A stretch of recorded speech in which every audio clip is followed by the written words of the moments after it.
Seat चोरी में फंसी बीजेपी, सबूत मिल गए। राहुल की टीम सीधे ज्ञानेश कुमार के दफ्तर पर चढ़ी। वोट चोरी के बाद अब सीट चोरी का आरोप। राहुल का ऐलान, आंदोलन होगा, चुप नहीं बैठेंगे। दोस्तों, मध्य प्रदेश की एक राज्यसभा सीट ने दिल्ली की राजनीति में भूचाल यहां पर ला दिया है। कांग्रेस का यह आरोप है कि बीजेपी ने चुनाव आयोग की मदद से सीट चोरी यहां पर की है। वहीं बीजेपी इन आरोपों को पूरी तरह से खारिज भले ही कर रही है, लेकिन अब मामला सिर्फ आरोप प्रत्यारोप का यहां पर नहीं रहा, बल्कि सबूत भी यहां पर मिल गया है। सुप्रीम कोर्ट में सुनवाई हो चुकी है, राष्ट्रपति भवन तक मार्च निकालने की कोशिश हो चुकी है, जंतर मंतर पर सत्याग्रह हो चुका है और राहुल गांधी की टीम चुनाव आयोग पर लगातार हमलावर यहां पर है। इस वीडियो में मैं आपको बताऊंगी मीनाक्षी नटराजन का नामांकन आखिर खारिज हुआ, ये मैं आपको बताऊंगी। कांग्रेस क्यों कर रही है, ये कह रही है कि चुनाव आयोग कॉम्प्रोमाइज्ड है, ये भी मैं आपको बताऊंगी। रिटर्निंग ऑफिसर को लेकर ऐसा कौन सा दावा किया गया जिससे नया विवाद खड़ा हो गया, ये भी मैं बताऊंगी आपको। जंतर मंतर पर कांग्रेस नेताओं ने क्या आरोप लगाए और आखिर क्यों कांग्रेस अब वोट चोरी के बाद सीट चोरी का नया मुद्दा लेकर देशव्यापी आंदोलन की तैयारी कर रही है। तो पूरी सच्चाई जानने के लिए वीडियो आप आखिर तक जरूर देखिएगा। नमस्कार, मैं हूं राधा राणा और आप देख रहे हैं PRB। सबसे पहले बढ़ते हैं आज की टॉप हेडलाइंस की ओर। पहली आप हेडलाइन यहां पर देख लीजिए। वोट चोरी के बाद चुनाव आयोग की मिली भगत से भाजपा अब कर रही सीट चोरी, राहुल गांधी। अगली आप हेडलाइन यहां पर देख लीजिए। राज्यसभा का पर्चा रद्द होने पर बोली मीनाक्षी नटराजन, वोट चोरी के बाद अब सीट चोरी कर रहे हैं। अगली आप हेडलाइन देखिए।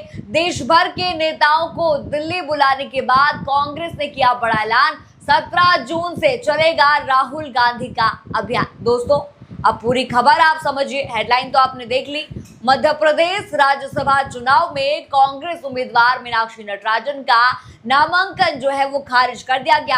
नामांकन रद्द होते ही पूरा गणित यहां पर बदल गया और इसके बाद बीजेपी के तीनों उम्मीदवार निर्विरोध राज्यसभा पहुंच गए। यहीं से विवाद जो है वो शुरू हुआ।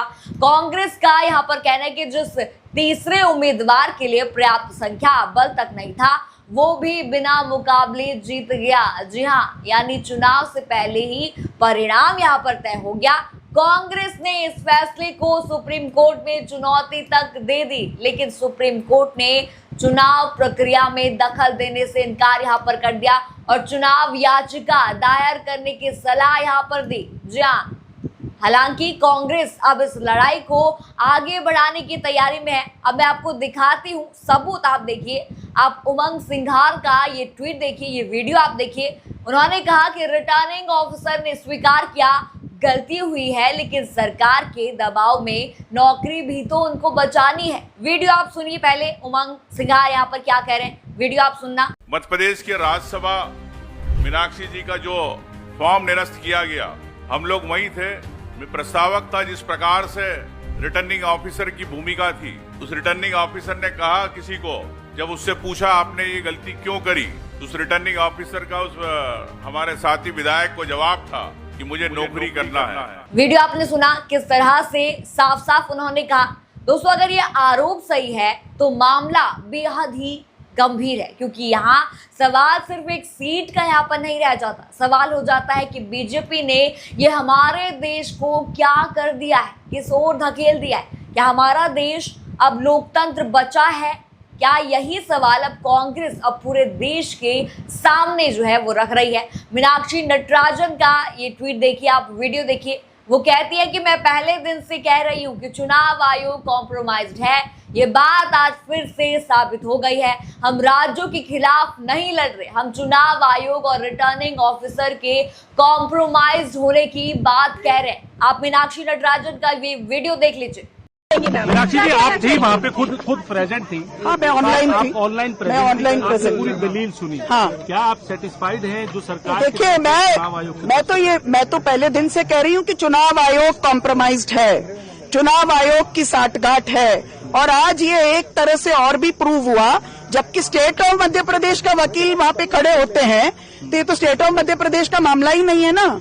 राज्यों के तो खिलाफ ये कोई राज्यों के खिलाफ हम लड़ाई नहीं लड़ रहे थे, हम तो चुनाव आयोग की बात कर रहे थे, हम अपने रिटर्निंग ऑफिसर्स के कॉम्प्रोमाइज होने की बात कर रहे थे और वो जनता के सामने एक्सपोज हुए हैं। मैम आप ये मानती हैं कि कहीं ना कहीं इसके अंदर जो चीजें प्रोसीजर है उनको जब आप नहीं कर रहे, आलू भाई मुझे आप देख लिया आपने वीडियो, यानी कांग्रेस उम्मीदवार खुद ये कह रही हैं कि पूरा मामला निष्पक्ष नहीं था और यही बयान अब सोशल मीडिया पर तेजी से वायरल हो रहा है। लेकिन दोस्तों, कांग्रेस सिर्फ बयान देकर यहाँ पर नहीं रुकी, इसके बाद शुरू हुआ सड़क पर संघर्ष, दिल्ली के जंतर मंतर पर सत्याग्रह हुआ, राष्ट्रपति भवन मार्च की कोशिश हुई, कांग्रेस नेताओं को हिरासत में यहाँ पर ले लिया गया, नारे लगे, पोस्टर लगे और चुनाव आयोग के खिलाफ खुलकर मोर्चा यहाँ पर खोल दिया गया और उनको यहाँ पर जेल तक भेजा गया। कांग्रेस के नेताओं को जेल तक यहाँ पर भेजा गया। विजुअल्स आप देख रहे होंगे। अगला ट्वीट आप देखिए, ये वीडियो जरा देखिए किस तरह से लोग यहाँ पर प्रदर्शन कर रहे हैं, किस तरह से बीजेपी और चुनाव आयोग मिलकर सीट चोरी यहाँ पर कर रहे हैं। देश में लोकतंत्र को बचाने का नया संघर्ष शुरू हो चुका है। आपने साफ वीडियो में देखा किस तरह से ये लोग यहाँ पर शांति से प्रदर्शन कर रहे थे, लेकिन इनको प्रदर्शन शांतिपूर्वक यहाँ पर नहीं चाहिए था। यानी साफ है, बीजेपी ने सीट चोरी करी तो जरूर है। और इसके बाद एक और ट्वीट ने माहौल यहाँ पर और गर्मा दिया है। ट्वीट आप देखिए, बीजेपी और चुनाव आयोग अब वोट चोरी से आगे बढ़कर सीट चोरी पर उतर आए हैं। मीनाक्षी नटराजन का नामांकन रद्द होना इसी साजिश का सबूत है। ये यहाँ पर ट्वीट किया गया और इसी के साथ प्रोटेस्ट भी यहाँ पर किया गया। आप वीडियो यहाँ पर किस तरह से भारी भरकम यहाँ पर प्रोटेस्ट हो रहा है आप देख रहे होंगे, किस तरह से फेंका जा रहा है लोगों को। और ये शांति से प्रदर्शन कर रहे थे, लेकिन पुलिस बल ने इस तरह से उनको मारा पीटा, इस तरह से उनको गाड़ियों में भर कर ले जाया गया। दोस्तों ध्यान दीजिए, कुछ दिन पहले राहुल गांधी वोट चोरी की बात यहाँ पर कर रहे थे, आज कांग्रेस सीट चोरी की बात यहाँ पर कर दी। कल यही मुद्दा संसद में उठेगा, परसों सड़क पर उठेगा और आने वाले चुनावों में यही बड़ा राजनीतिक नैरेटिव यहाँ पर बन सकता है। अब सबसे बड़ा सवाल यहाँ पर आता है, अगर कांग्रेस के आरोपों में यहाँ पर दम है तो फिर चुनाव आयोग पर उठ रहे सवालों का जवाब कौन देगा। और यही वजह है कि कांग्रेस अब पीछे हटने के मूड में नहीं दिख रही। राहुल गांधी की टीम साफ संकेत दे रही है, ये लड़ाई लंबी चलेगी। कभी वोट चोरी, कभी सीट चोरी, कभी बेरोजगारी, कभी पेपर लीक, क्या क्या नहीं हुआ है सरकार में। विपक्ष लगातार ऐसे मुद्दा उठा रहा है जिन पर सरकार को जवाब देना ही पड़ेगा।